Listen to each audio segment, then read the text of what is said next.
I was shopping my local thrift store and found some plastic plates that are perfect for my next project. I'm going to lay out some cardboard because I'm going to paint. As you can see, I'm going to use some regular inexpensive white paint, but it doesn't cover as good, so it's going to definitely need 2 or 3 coats. 3 of the plates I'm going to paint red. As you can see, they cover great and it only needed 1 coat.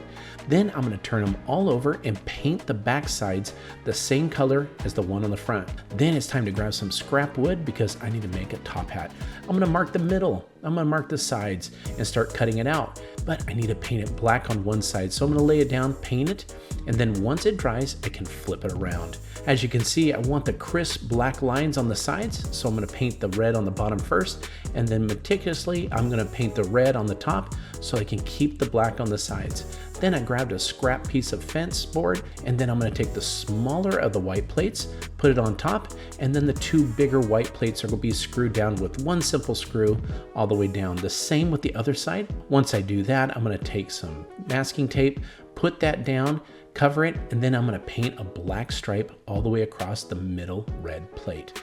Once I do that and it dries, I can pull the tape away, give a nice crisp line there, and then grab some gold paper. I'm going to make a little belt buckle and put it right in the middle. Then I got some scrap fabric that I had, and I'm going to use that, use some hot glue, and put a couple of layers down of this fabric on top of the hat on the red side. Then using some cardboard, I'm going to cut out a stencil. As you can see, this is going to make a cute little nose for my snowman with a little bit of orange paint. It doesn't take much. Pull it away, and the same, he's going to need some coal there for his body there. And then last but not least, I'm going to scratch out with some sandpaper along the hat to give it a nice crisp line on the black side. And look at this, here we go. I love how this simple snowman turned out with his little top hat and his scarf.